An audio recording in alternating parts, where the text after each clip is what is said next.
message. Amen. Alors, c'est encore une grâce du Seigneur en ma faveur de me présenter devant vous ce matin, afin que nous puissions ensemble partager l'excellente grâce de la parole de Dieu. Amen. Ce n'est pas ma parole à moi, mais c'est la parole de Dieu. Et on va faire d'une manière simple. Ce que nous allons dire, c'est quelque chose que vous connaissez et nous allons le faire d'une manière simple. La vie chrétienne, là, ce n'est pas une vie compliquée. Mais si nous la compliquons, nous allons souffrir. Amen. C'est comme si tu as pris une charge qui dépasse même ton poids. Jésus vient et dit, donne-moi, je vais porter. Tu dis, non, je ne te donne pas. C'est ça. Alléluia. Alléluia. Donc, soyez bénis dans le nom de Jésus. Et nous allons commencer le message. Et le thème, c'est quoi? Les bonnes et les mauvaises confessions. Alléluia. Alors, référence biblique, nous voyons dans le livre de Psaume 32, verset 3, où il est dit, tant que je me taisais, mon corps dépérissait, je gémissais toute la journée. Ça, c'est David qui le disait. David avait eu un problème. Et tant qu'il n'avait pas confessé, oui, il était en train de souffrir dans son corps. Ça veut dire dans la nuit même, il n'arrivait pas à dormir. Il dépérissait. Donc il dit, tant que je me taisais, mon corps dépérissait, je gémissais toute la journée. Notre deuxième verset. Hébreux chapitre 4, verset 14. Il est dit, c'est l'apôtre Paul, ainsi, puisque nous avons un grand souverain sacrificateur qui a traversé les cieux, Jésus, le Fils de Dieu, demeurons fermes dans la foi que nous professons. Amen. Notre troisième verset, Romains 10, verset 9 à 10. Il est dit, si tu reconnais publiquement de ta bouche que Jésus est le Seigneur et si tu crois dans ton cœur que Dieu l'a ressuscité, tu seras sauvé. En effet, c'est avec le cœur que l'on croit et on parvient à la justice. Et c'est avec la bouche que l'on affirme une conviction et parvient au salut, comme l'Écriture le déclare. Amen. Amen. Et en introduction, nous voyons pendant très longtemps, j'ai été dans la confusion. En effet, il ressortait de ma vie personnelle et aussi de la vie de beaucoup de personnes un sentiment continuel d'échec et de défaite. Alors que je priais pour des cas, des malades, je voyais que ce que la parole de Dieu dit, c'était la vérité. Je prie pour les malades. Je sais que la parole de Dieu dit que tu es guéri. Mais je ne vois pas cela se manifester. Alors je me pose la question, où se trouve alors que ça ne vient pas à l'existence? Pourtant la parole de Dieu dit que la personne est guérie. Un jour, j'ai lu dans la Bible et dans le livre de Hébreux au chapitre 4, verset 14, qui déclare que nous devrons demeurer fermes dans ce que nous confessons, dans ce que nous professons. Et au 3e chapitre du livre des Hébreux, nous découvrons que le christianisme est la grande confession. Donc, quand on est chrétien, être chrétien, c'est t'amener à confesser, c'est t'amener à professer ce que la parole de Dieu dit. Alléluia. Je me suis alors posé la question. Par rapport à quelle confession dois-je demeurer ferme? Si la parole de Dieu dit je dois demeurer ferme, et que le christianisme, c'est la confession, c'est par rapport à quelle confession que je dois demeurer ferme. Et je découvre par là que je dois demeurer ferme. Sur quoi? Sur l'intégrité de la parole absolue de Dieu. Je dois demeurer ferme que je suis une nouvelle créature. Amen. Que j'ai la vie de Dieu en moi. Amen. Et que j'ai l'esprit de Dieu en moi. Amen. Quand tu déclares ces choses-là, tu dois demeurer ferme. Tu ne dois plus avoir autre chose derrière. Et je dois demeurer ferme sur l'œuvre rédemptrice de Christ. Je dois aussi demeurer ferme sur ma confession selon laquelle Dieu est ma force. Je dois rester ferme sur ma confession que Christ a porté mes maladies, mes infirmités, et par ses maîtresures, j'ai reçu la guérison. Voilà ce sur quoi nous devrons demeurer fermes. Lorsque tu ne demeures pas ferme sur ces affirmations, tu seras toujours perturbé, mon frère. Tu seras toujours perturbé, ma soeur. Amen. Amen. Donc, peu de chrétiens reconnaissent la place de la confession dans l'ordre des choses. Chaque fois que nous utilisons le terme confession, aussitôt nous pensons à la confession des péchés, de nos faiblesses et de nos manques. C'est l'aspect négatif de la confession. Parce que nous avons appris par-ci, par-là, ou soit nombreux sont ceux qui étaient des catholiques. Quand on dit confession, ça veut dire que tu as fait quelque chose de mauvais, tu pars pour voir le prêtre, afin de dire ce que tu as fait.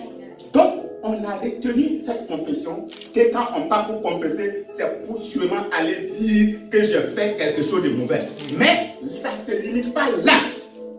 Il y a la parole de Dieu, il faut la confesser, il faut la proclamer, il faut la déclarer sur ta vie. Alléluia. Et c'est ce qui va apporter un changement positif sur ta vie. Confesser, c'est affirmer les choses que nous voyons, que nous croyons. C'est témoigner de quelque chose que nous connaissons. C'est témoigner d'une vérité que nous avons. Oui, embrasser. La confession occupe une très large place dans le christianisme. Jésus a prévu que cette vie extraordinaire de ce grand amour sera donnée au monde par le témoignage, à savoir la confession de nos lèvres. Ceux qui ont été attestés et témoignés de la vie révolutionnaire que Jésus est venu offrir furent des grands leaders. Le principal problème auquel nous sommes confrontés est celui de savoir que devrons-nous confesser. Notre confession se concentre sur plusieurs points. Tout d'abord sur l'œuvre que Dieu a accomplie en Christ pour nous. Deuxièmement, sur l'œuvre que Dieu a fait pour nous et sa parole et son esprit. Troisièmement, sur ce que nous sommes en Christ par rapport au Père. Et pour finir, ce que Dieu peut faire au travers de nous ou par la parole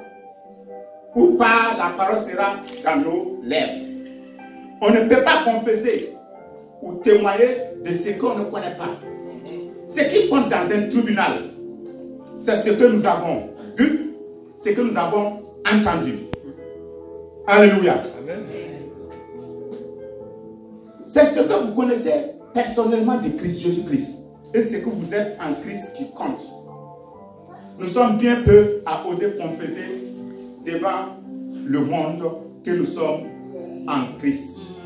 Prenez le verset 2 Corinthiens 5, verset 17, où il est dit: si quelqu'un est en Christ, il est une nouvelle créature. On n'a pas dit qu'il devient une nouvelle créature, il est. Amen. Si quelqu'un est en Christ, ça veut dire au moment où tu es en Christ, à ce moment tu es là, tu deviens une nouvelle créature. Ça n'attend pas. Alléluia. Lorsque l'église fait une confession, quelle déclaration révolutionnaire. Des membres de l'église pauvre et des pécheurs faibles, titubants. Non, Dieu ne nous a pas appelés pour ça. Alors, les chrétiens sont des nouvelles créatures créées en Christ, avec la vie de Dieu et la nature de Dieu et la capacité de Dieu en eux. Et c'est ce chant que nous venons de chanter. Tu as la vie de Dieu en toi, tu as la nature de Dieu en toi et tu as la capacité de Dieu en toi. Confessez que vous êtes totalement racheté. Une telle confession dans nos églises modernes est vraiment située là. Dans Éphésiens 1, verset 7 à 8, il est dit: en lui nous avons la rédemption par son sang, le péché, le pardon des péchés selon la richesse de sa grâce que Dieu a répandue abondamment sur nous par toute espèce de sagesse et d'intelligence. Cela signifie que la domination de Satan a été brisée. Amen. Brisée dans ta vie, brisée dans nos vies, brisée dans tous les domaines de notre vie. Alléluia. Mais si tu es découragé, tu penses que ce n'est pas la puissance de l'ennemi n'est pas détruite dans ta vie, tu vas porter ce que Jésus a déjà pris. Qu'il a perdu sa domination sur notre vie. Nous avons reçu un nouveau Seigneur, Jésus-Christ, pour régner sur nous. La domination de Satan a pris fin et le règne de Jésus a commencé. Amen. La maladie, l'infirmité ne peut plus régner sur vous. Nous avons fait la prière pour dire que Jésus vient régner sur nous. Vous l'avez confessé, que Jésus règne dans tous les domaines de nos vies, de nos familles, de nos affaires, dans tous les domaines de notre vie. Amen. Les vieilles habitudes ne peuvent plus régner sur vous. Vous êtes une nouvelle créature en Christ. C'est ce que nous verrons dans notre message du jour en 3 points. Amen. Amen. Vous êtes vivants ce matin? Amen. Alléluia. Amen. Alléluia. Amen. Que le Seigneur soit béni. Amen. Amen. Alors nous arrivons au grand terme, la guerre des confessions. Vous voyez, au niveau des confessions, il y a la guerre des confessions. Ça veut dire quoi? Alors j'ai découvert qu'il est difficile de demeurer ferme concernant la confession de la guérison totale lorsque j'avais des douleurs dans mon corps. C'est alors que je me suis aperçu et je faisais 2 confessions. Je confessais la vérité absolue de la parole de Dieu et en même temps, je confessais que je n'étais pas guéri. Et généralement, c'est ce qui se passe dans nos vies. Tout de suite, on confesse qu'on est riche. Tout de suite, on dit qu'on ne peut pas payer la facture. Ça veut dire que tu as annulé ce que tu as déclaré en premier. Alléluia. Amen.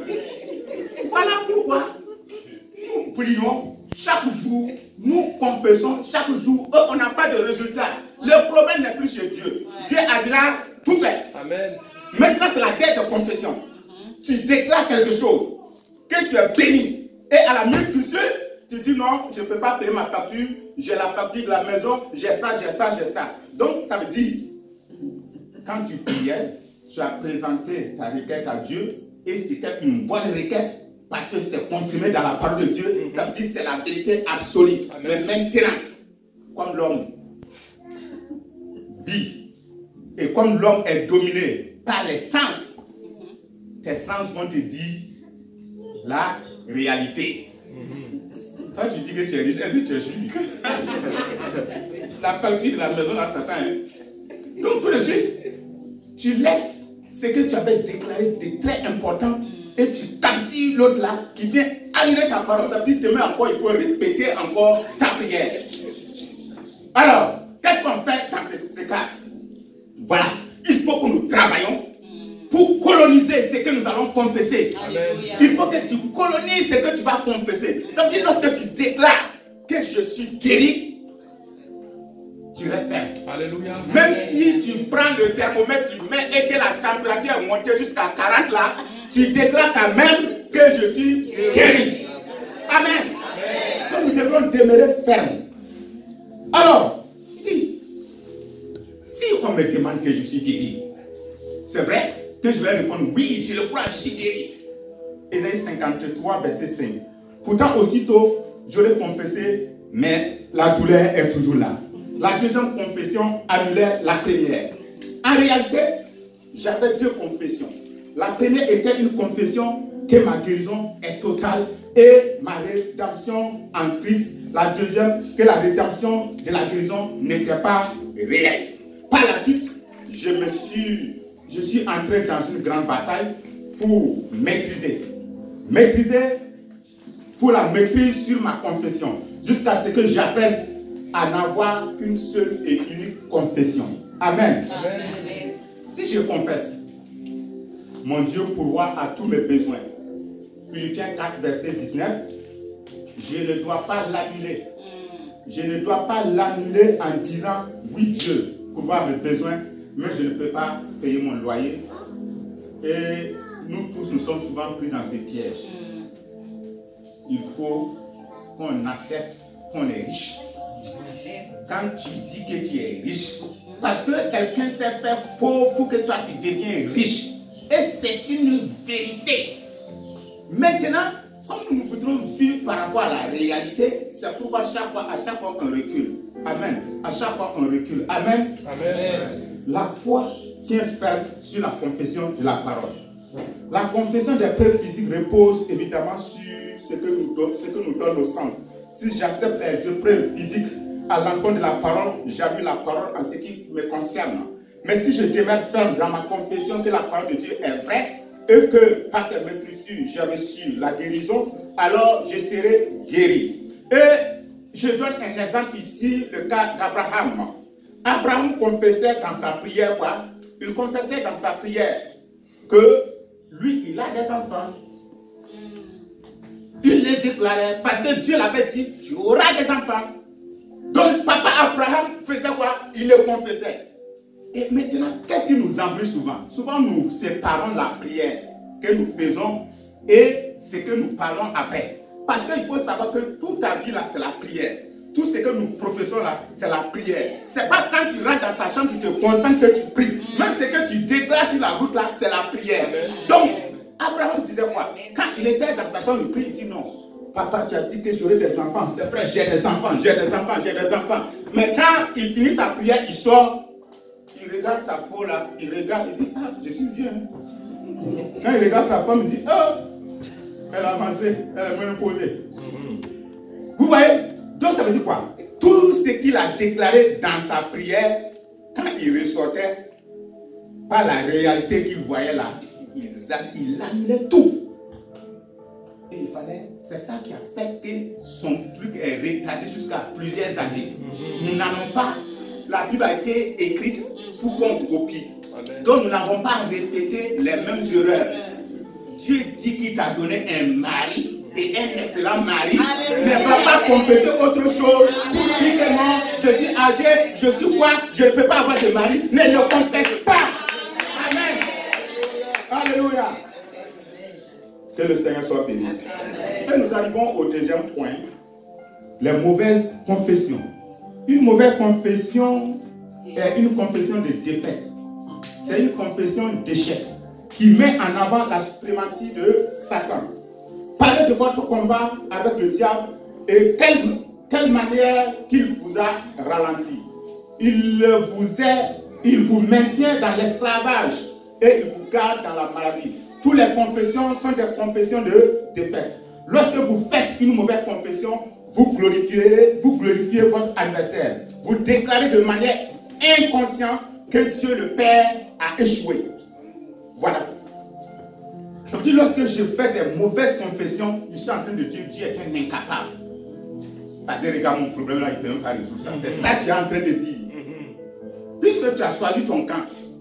Parce que Dieu dit quoi? Il dit qu'il met deux chemins devant l'homme. À toi de choisir si tu veux la vie ou soit si tu veux la mort. Donc Dieu a déjà tout écrit dans sa parole. Reste et demeure, confesse la parole de Dieu pour voir la gloire de Dieu se manifester dans sa vie. Maintenant, si tu refuses et tu confesses autre chose, ça veut dire tu as dit que ton Dieu est incapable, toi tu décides de suivre l'ennemi. Amen. Amen. La confession de vos lèvres, qui est le fruit de la foi de votre cœur, mettra définitivement en déroute votre adversaire dans n'importe quelle bataille. Hébreux 13, verset 15. Confessez que Satan est capable de vous ralentir et de vous empêcher de réussir, lui donne le droit de vous dominer et de vous accabler de ses craintes et de ses faiblesses. Mais si vous confessez avec hardiesse la bonté et la protection de votre Père, si vous déclarez que celui qui est en vous est plus grand que celui qui est dans n'importe quel coin du monde, alors vous serez fort. Amen. 1 Jean 4, 4. Chaque fois que vous confessez vos doutes, vos craintes, votre faiblesse, votre maladie, vous confessez ouvertement que la parole de Dieu n'est pas vraie. Et que Dieu n'a pas réussi à faire ce qu'il dit. Bien, pourtant, la parole déclare que c'est par ses maîtrissures que vous avez été guéris et qu'il a été blessé pour vos péchés et brisé pour vos iniquités. Au lieu de confesser qu'il a porté mes maladies et qu'il s'en est débarrassé, je confesse que je les ai toujours. Je prends en compte le témoignage de mes sens au lieu du témoignage de la parole de Dieu. Tant que je demeure ferme dans ma confession de faiblesse, la maladie et de douleur, je continue à avoir ces choses. Ça veut dire lorsque je continue à proclamer que je suis malade, la maladie ne te quittera jamais. Amen. Ça va rester. C'est pourquoi tu vas même me voir dire que je suis malade. Moi, je continue toujours. Parce que c'est ce que tu proclames. Ça vient dans ta vie. Donc, nous devons refuser toute mauvaise confession dans nos vies. Il est dit, il est fidèle et juste pour nous pardonner et nous purifier de toute iniquité. 1 Jean 1 verset 9. Une fois que nous avons fait une confession, nous n'y faisons plus d'allusion. Ce n'est pas de l'histoire ancienne, car on peut se rappeler de cette histoire. C'est une histoire qui n'a jamais existé. Nous ne devrons jamais nous rappeler de nos échecs ou de nos erreurs passées, que ce soit par rapport à nous-mêmes ou par rapport au Seigneur. Il existe plus. Si vous confessez quoi que ce soit, confessez que vous êtes en bonne santé en lui. Que ce que Dieu a dit concerne vos erreurs et vos agrafes sont des choses qui sont vraies, mais c'est déjà passé. Amen. Nous ne devrons jamais confesser nos péchés aux autres. Même si la parole de Dieu dit, confessez vos péchés les uns les autres. Ne confesse pas tes péchés devant n'importe qui. Va voir l'homme de Dieu auquel tu as confiance. Tu lui présentes ce que tu as fait, lui prie et ça reste entre toi et l'homme de Dieu. Si tu vas voir un frère ou une soeur, tu confesses que toi tu as tué quelqu'un ou soit tu as fait quelque chose, toi tu peux oublier. Mais ce frère-là ne va pas oublier. Un jour il va te rappeler ça et tu vas souffrir. Amen. Ne vous confessez pas devant des gens que vous ne croyez pas. Amen. Les amis d'aujourd'hui peuvent être des ennemis de demain. Amen. Que notre Seigneur soit béni. Amen. Amen. La mauvaise confession, ça nous tue. Voici 2 hommes excellents qui sont entrés dans un hôpital. C'est un témoignage de Papa Karambri qui l'avait donné ce témoignage.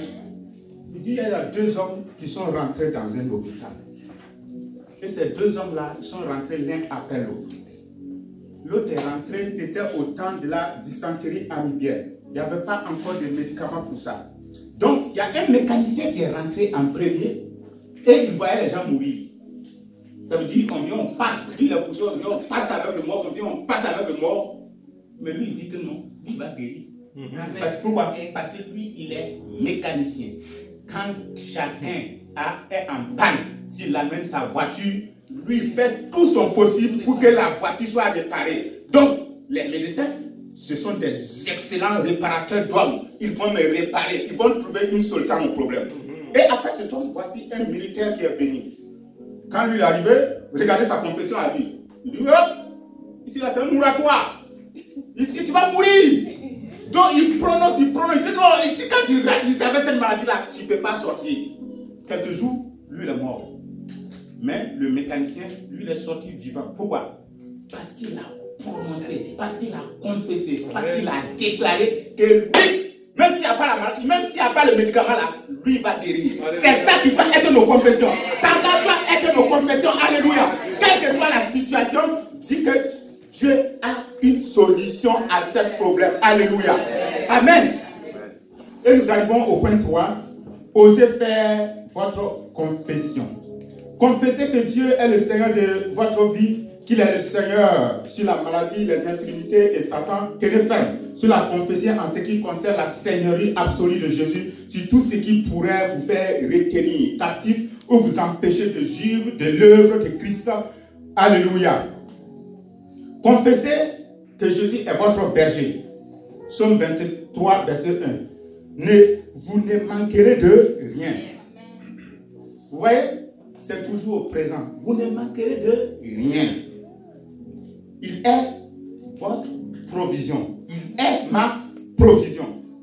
Il est ma santé. Il est ma force. Il est ma vie. Et de qui je dois avoir peur? Amen. Alléluia. Donc, lorsque tu dis que Jésus est ton berger, ça veut dire qu'il prend tout en charge. Mais comme je le disais, nous aimons porter nos trucs nous-mêmes. Parce que les chrétiens aiment mériter. Ils aiment tout qu'on dit qu'ils ont participé. Amen. Alléluia. Dieu n'a pas besoin de notre participation. Il veut que nous on l'adore, il veut qu'on le célèbre, il veut qu'on le loue. Alléluia. Souvenez-vous, votre bénédiction n'ira pas loin, n'ira jamais au-delà de votre confession. La bénédiction que tu veux là, tant que tu ne le confesses pas, tu ne vas pas voir cela accompli dans ta vie.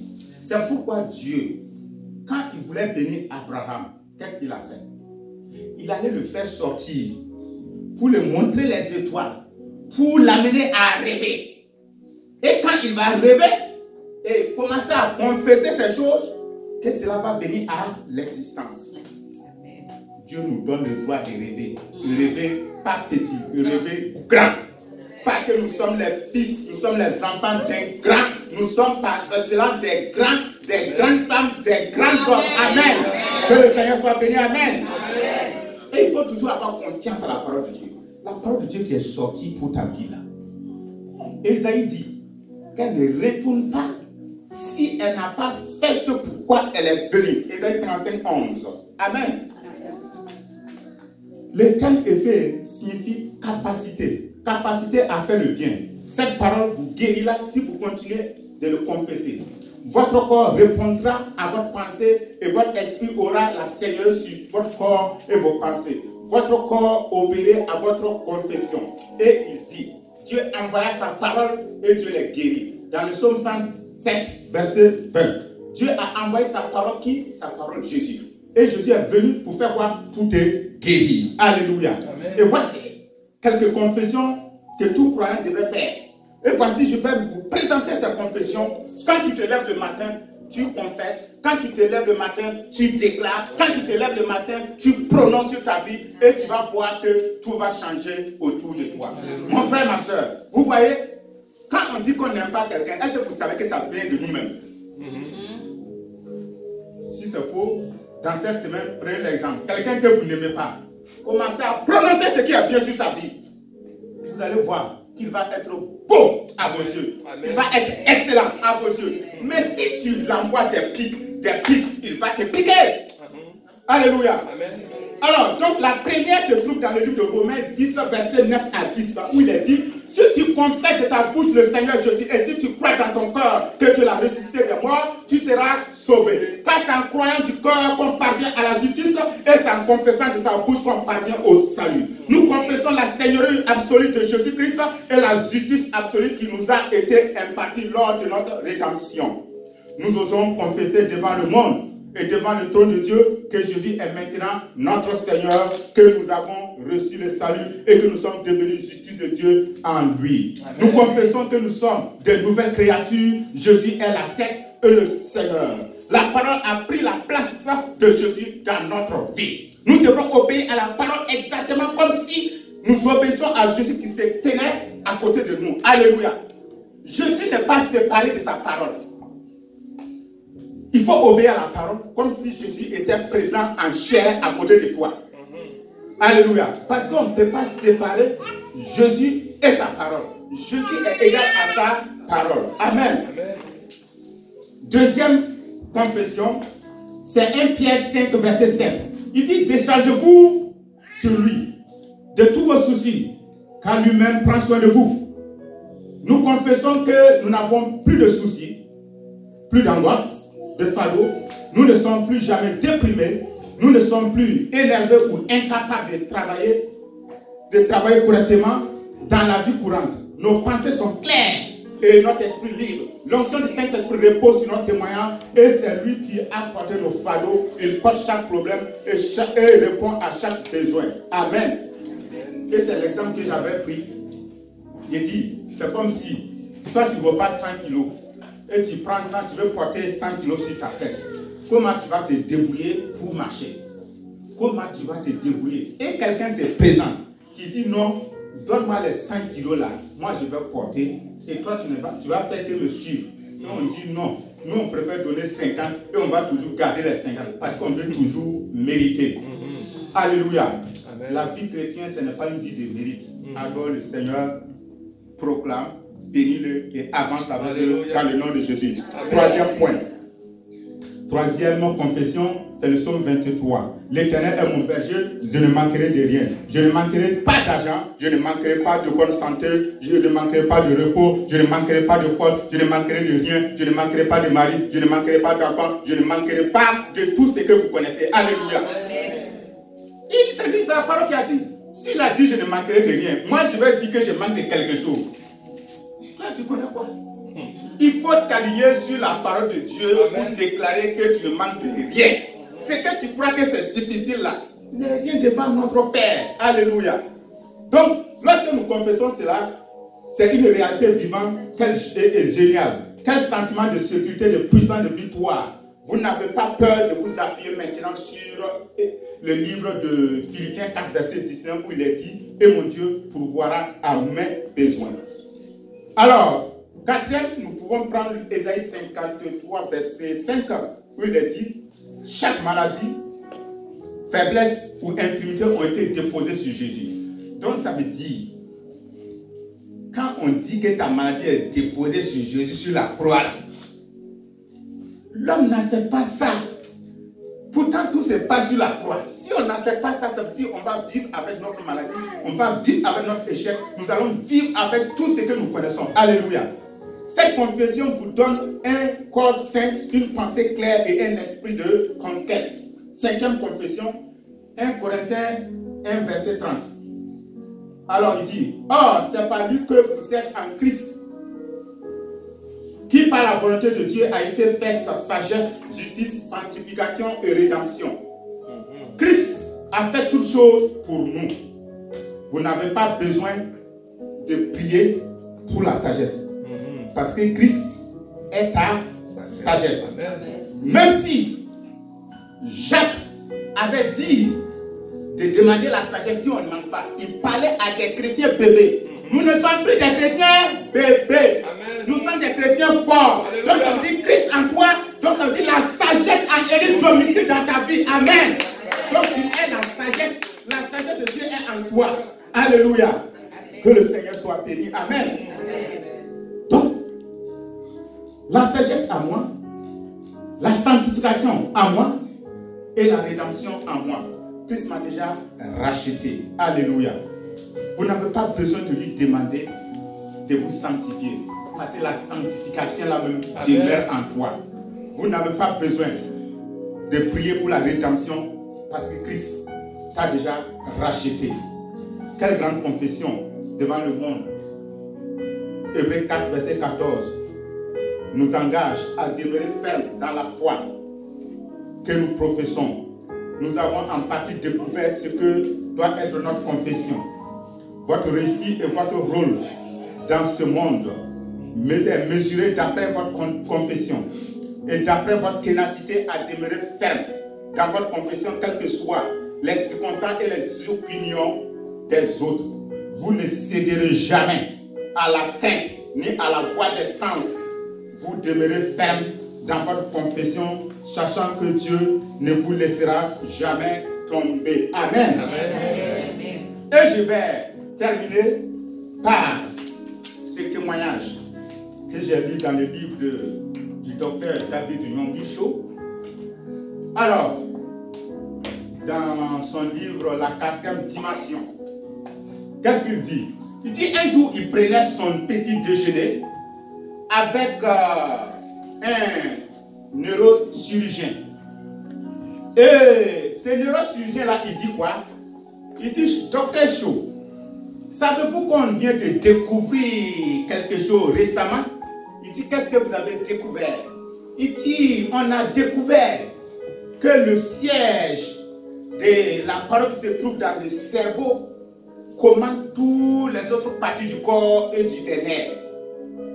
Donc, le docteur a ri. Il dit, pourquoi vous riez? Il dit, non, lui, il a découvert ça il y a très longtemps. Il dit, comment ça? Tous les scientifiques de la Corée viennent de le découvrir. Et toi, tu as découvert ça longtemps. Tu l'as découvert où? Il dit, oui, je l'ai découvert. Il dit, je l'ai découvert dans la parole de Dieu où le docteur Jacques, un excellent docteur, avait parlé que la langue contrôle tout, que par la langue tu peux tout faire, par la langue tu peux mettre du feu sur ta vie, par la langue tu peux te délivrer, par la langue tu peux apporter la vie. Amen. Alléluia. Amen. Il dit ah bon, qu'il y a ce truc dans la Bible? Il dit oui, il y a ce truc dans la Bible. Donc, il voulait dire quoi? Il voulait dire que oui, nos maladies, nos difficultés, tout ce que nous traversons, quand tu commences à le proclamer, le siège du cerveau où la parole part, tous ces trucs-là sont branchés et coordonnés avec tous les autres nerfs. Et c'est pourquoi quand je vais commencer à dire que je suis malade, alors le cerveau va envoyer ça, les signes, sur tous les nerfs de mon corps, et le nerf de mon corps va accepter la maladie. Et si je dis que je suis faible, alors ça va envoyer le message et la faiblesse va être dans ma vie. Mais dans l'autre sens, si tu déclares que tu es fort, il va envoyer de bonnes choses, alors tu vas être fort, tu vas être puissant. Amen. Mais si tu déclares, tu dois, c'est pourquoi il faut savoir l'importance de ce que tu prononces, de ce que tu confesses sur ta vie. Amen. Voilà. Même sur la nature, cela agit. Ça agit tant sur le corps naturel que sur la nature. Voici, on prend deux plantes qu'on pose, un à côté et l'autre à côté, et on commence, on dit, ils sont entretenus de la même manière, et on dit, c'est les paroles qui vont changer. Sur cette plante, tu vas prononcer des paroles de malédiction, et sur l'autre plante, tu vas prononcer des paroles de bénédiction. On a commencé. D'ici quelques mois, on a vu là où on prononçait des paroles de malédiction, ça donnait comme fruit des épines. Et là où on prononçait des paroles de bénédiction, des roses sont sortis tout beaux. Amen. Amen. Donc, si tu veux que ta vie soit bien, si tu veux voir ce qui est bon autour de toi, ça ne dépend pas des autres. Ça dépend de toi. Amen. Commence à déclarer, commence à prononcer, commence à confesser que tu es béni. Commence à prononcer que autour de toi il y a des gens bénis. Et je le disais, si tu n'aimes pas quelqu'un, commence à prononcer ce qui est bon sur sa vie et tu vas voir que la personne va être transformée et la personne va être quelqu'un d'aimant. Amen. Amen. Que le Seigneur soit béni. Amen. Amen. Et nous arrivons à la conclusion. Amen. Il est extrêmement dangereux d'avoir une double confession. Nous confessons la fidélité absolue de la fidélité de la parole et pourtant, en même temps, nous confessons notre maladie, notre faiblesse et notre manque d'argent et de capacité. Vous avez confessé qu'il est votre provision dans Philippiens 4, verset 19. Il est celui qui guérit dans Ésaïe 53, verset 5. Vous avez confessé que par ses maîtrises vous êtes guéris. Cependant, à présent, vous parlez de votre manque de capacité à faire ceci ou cela à cause de votre maladie. Vous ne pouvez pas vous occuper des tâches mélangères ou des affaires car vous êtes incapable d'y arriver. Pourtant, vous avez confessé qu'il était la force de votre vie. Et par ses maîtrises, vous étiez guéri. Votre confession sur votre état de santé et sur votre état de santé, sur votre maladie, détruit ce que vous êtes en Christ, ce que vous pouvez faire en Christ. C'est l'une des confessions les plus dangereuses de toutes.